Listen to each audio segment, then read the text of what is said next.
Okay, well, thank you all for coming out today. Now that Congress is back in session, they're working to pass a new transportation bill. Our current funding expires at the end of the month. So far, the outlook from the House committee is grim. What we're hearing is they're proposing an over 1/3 cut in federal transportation funding for 6 full years. This would have an extremely devastating effect on all sectors of the economy here in West Virginia that depend on transportation to move their products. It's a job killer. It's hard on infrastructure. But there is some light. The Senate is working on a proposal that would keep the federal funding at current levels for the next 2 years. And we think this is a much more balanced approach, and we'd like to encourage all of our congressional representatives to work to keep federal transportation funding coming into West Virginia at the current levels. We have several groups here to address this issue. Our first speaker is Dave Efaw, who's Secretary-Treasurer of the West Virginia State Building Trades Council. Dave? Thank you. As he said, this new bill cuts funding by nearly 1/3, which is approximately $141 million in infrastructure money that goes for repairs of our infrastructure in West Virginia. The infrastructure is deteriorating so bad right now that we need this just for that part. But on our part, this counts for nearly 5,000 jobs that could be lost over the next few years because of this cut. These 5,000 jobs are good paying jobs from West Virginians that could help turn this economy around.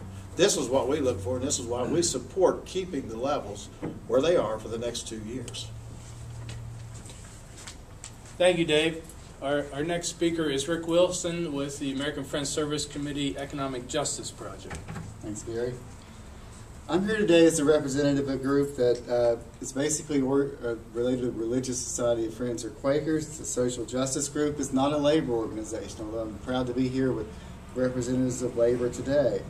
Basically, we support policies that promote shared prosperity and economic recovery, and this investment in our infrastructure makes perfect sense in a state like West Virginia. According to the American Society of Civil Engineers, 39% of West Virginia's bridges are structurally deficient or functionally obsolete. 37% of West Virginia's major roads are in poor or mediocre condition. Vehicle traffic is up 33% from 1990. So here we have increased usage and our infrastructure is falling apart, and these are jobs that provide major support, get money rolling through the communities, and keep communities together.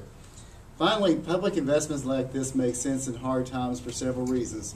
3 things make the economy go: consumer demand, business investment, and public investments in spending.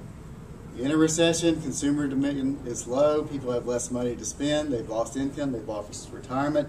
Businesses are sitting on huge cash reserves but aren't hiring anybody. Public investments in a time like these can add demand to the economy to keep people moving. And again, we're really at risk here of a double-dip recession. Cuts in programs like this are likely to increase the jobless rate, send us back into a double dip. Thank you. Thank you, Rick. And our final speaker is Larry Matheny, who's Secretary-Treasurer of West Virginia AFL-CIO. Larry? Thank you. The AFL-CIO certainly recognizes that this country has a deficit issue, but jobs, or the lack thereof, isn't the solution to our deficit problems. Jobs are the solution to our deficit problems. Reducing the numbers of workers in West Virginia or any state in this country on infrastructure projects is the wrong thing to do. We need to put people to work, and we need to put them to work repairing our bridges and improving our highways and water systems and waste treatment systems. Making consumers with money in their pocket will be the resolution to our deficit problem. So we're calling upon President Obama, we're calling upon the Infrastructure Committee to look at the realities of where we are today. We need jobs. We don't need to look at how we eliminate jobs.